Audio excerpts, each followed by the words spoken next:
Bienvenidos una vez más a nuestro canal de YouTube. Soy Jonathan Gerena y les quiero dar una cordial bienvenida al video de la semana.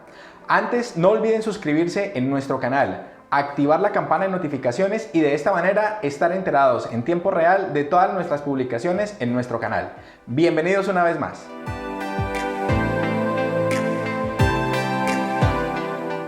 En el video de esta semana queremos darle continuidad al tema que veníamos trabajando en el video que fue publicado la semana anterior.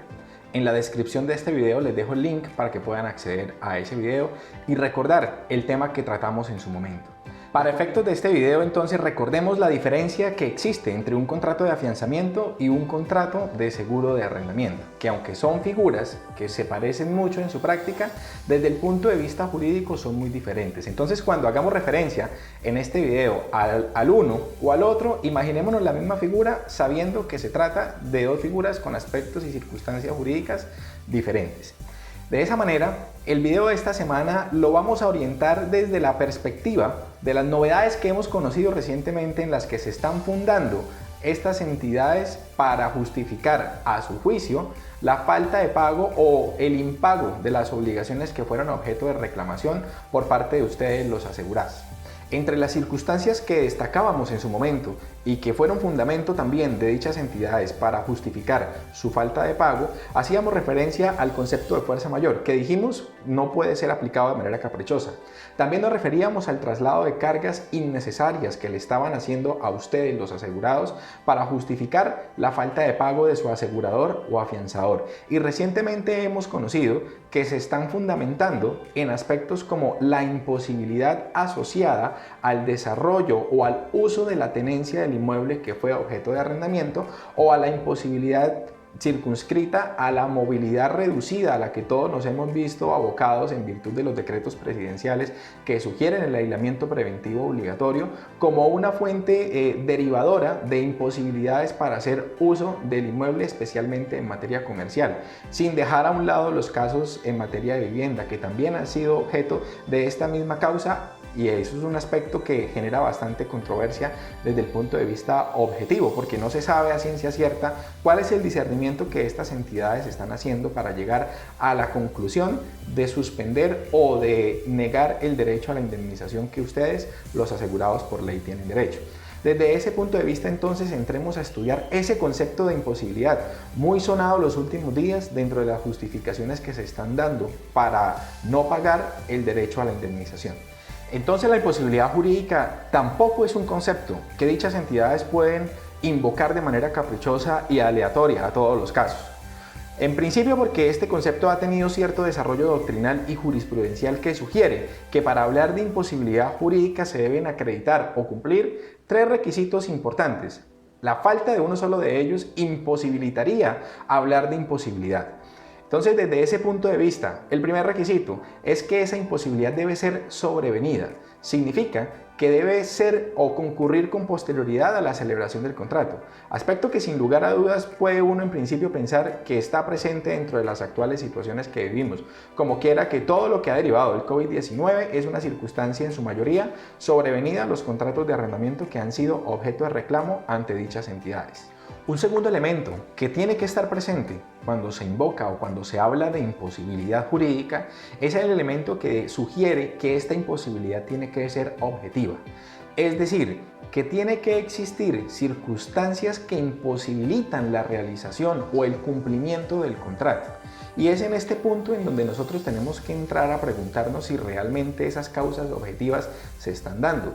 La experiencia que hemos tenido es que no se están dando en su mayoría, y esas causas objetivas simplemente se fundan en el dicho propio del arrendatario, es decir, de quien está afectado. Pero nos preguntamos entonces, ¿quién verifica esas cosas? ¿Quién verifica si realmente las circunstancias son o no del todo objetivas al punto que imposibiliten la realización del contrato? Eso es una carga que no se le puede trasladar al asegurado. Ustedes, las inmobiliarias, no están en la obligación de acreditar o de comprobar si realmente la imposibilidad es o no objetiva. Eso es un trabajo de su afianzador o de su asegurador en determinarlo.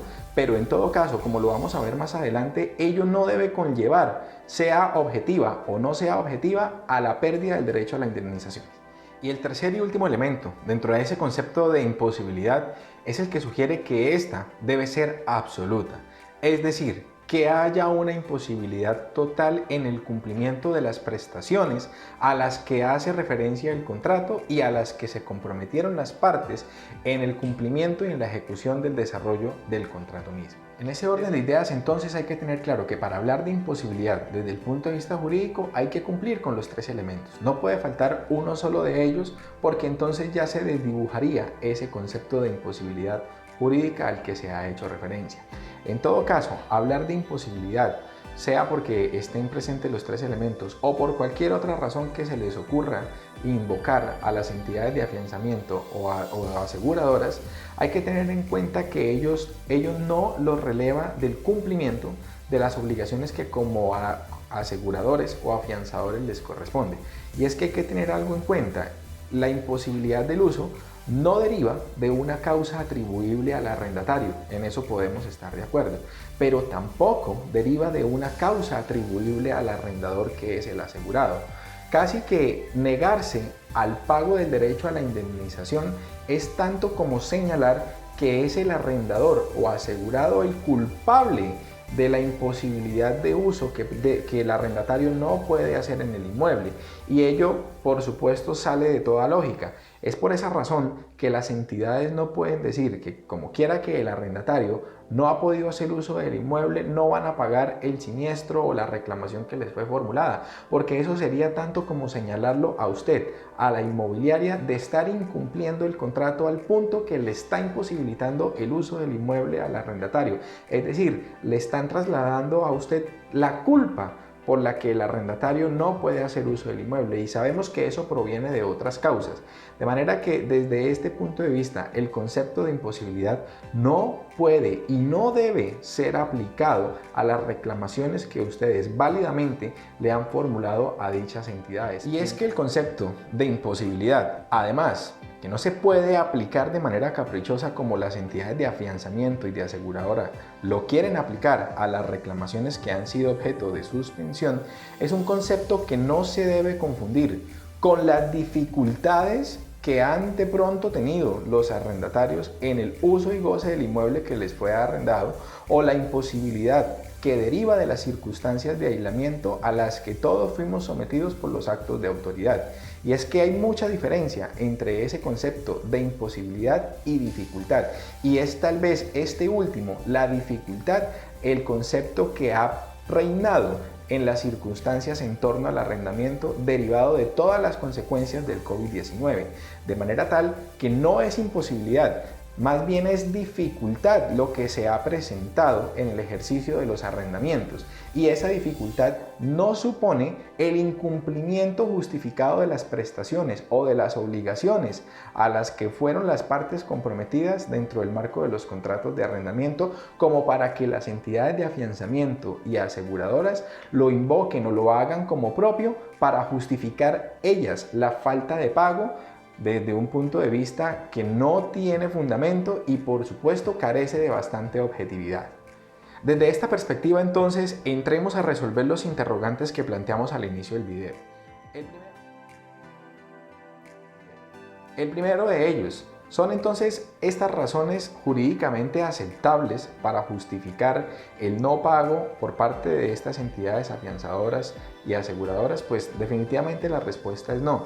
Ya vimos que el concepto de imposibilidad no tiene cabida acá, y que es muy diferente la imposibilidad a las dificultades que se han presentado, entre otras cosas porque la imposibilidad, como lo vimos, debe ser definitiva y absoluta para que se pueda hablar de ella, de manera tal que, como no es ni definitiva ni absoluta, y más bien estamos enfrentados a esas dificultades que han tenido los arrendatarios en el cumplimiento de sus obligaciones, no podríamos hablar de la imposibilidad como un concepto que justifique la falta de pago de las entidades aseguradoras y afianzadoras.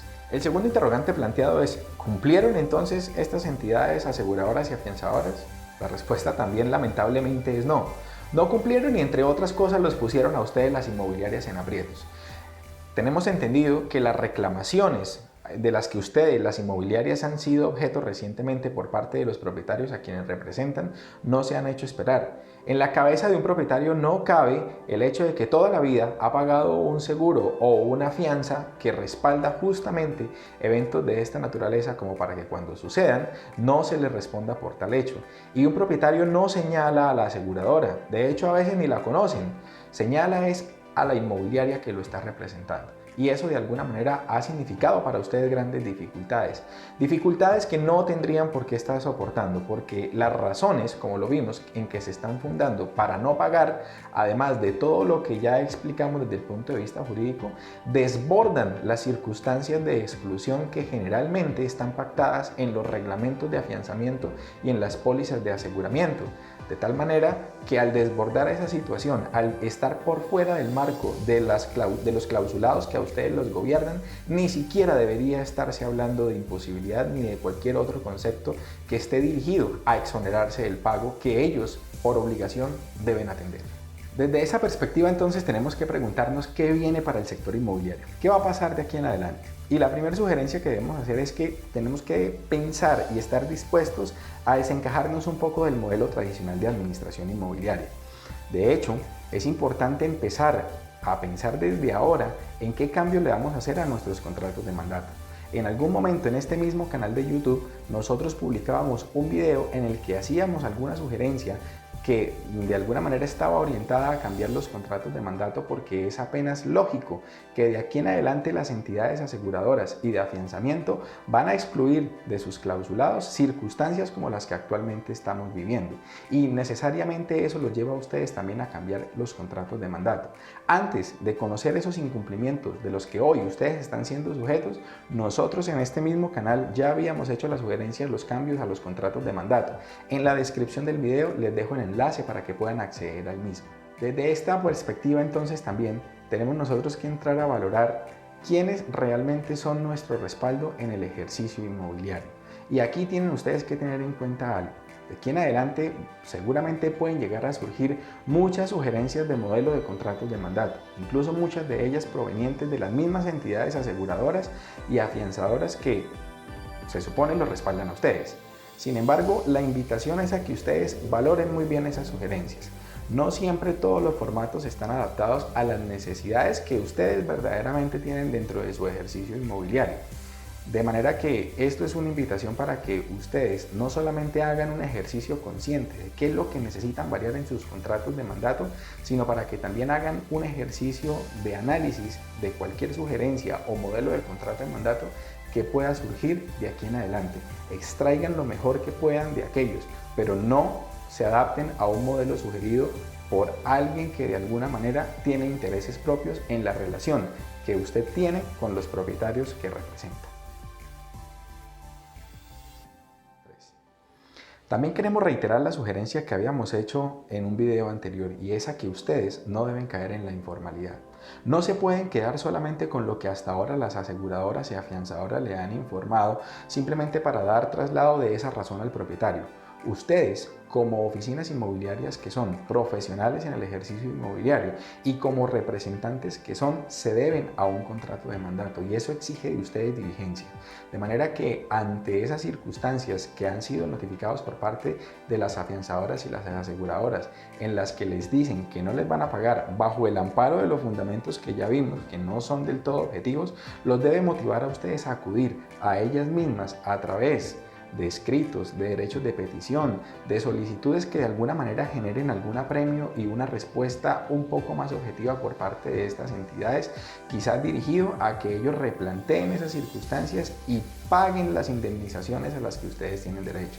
De no funcionar estos mecanismos o estas vías, necesariamente ustedes se van a ver abocados a acudir a las entidades que las vigilan, y por qué no pensar de pronto a futuro a escalar estas circunstancias desde un plano judicial, porque ustedes tienen derecho a exigir el pago indemnizatorio.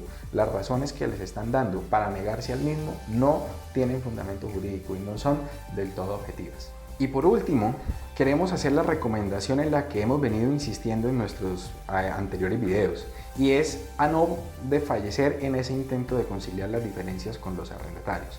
Entonces, por una parte, el llamado a los arrendatarios: cuidado, porque estos inconvenientes que las inmobiliarias están teniendo con las aseguradoras y afianzadoras no suponen un beneficio para ustedes. Todo lo contrario, las obligaciones siguen siendo exigibles y las inmobiliarias pueden seguir exigiendo de ustedes el pago de las obligaciones con o sin el respaldo de los seguros. El llamado para los propietarios a que sigan flexibilizando y entregando insumos de negociación a las entidades inmobiliarias para que puedan facilitar los acuerdos con los arrendatarios, y a ustedes, a las inmobiliarias, la recomendación es a que acudan a ese mecanismo de conciliación. Resulta ser este un mecanismo bastante efectivo en la resolución de conflictos inmobiliarios y a veces es necesario acudir a ese tercero conciliador para que pueda asistirlos en la consecución de acuerdos exitosos en materia inmobiliaria. Al final, eso es lo que ustedes deben procurar. Ustedes no deben esperar mucho de las entidades aseguradoras, no deben esperar mucho de las entidades afianzadoras, y por eso es que no pueden desfallecer en ese intento o en esa iniciativa de conciliar las diferencias que surgen con sus arrendatarios a través de este mecanismo. De esta manera nos despedimos en esta oportunidad. Esperamos que la información que entregamos haya sido o pueda ser de gran interés para ustedes, las oficinas inmobiliarias. Muchas gracias por seguirnos en nuestras redes sociales.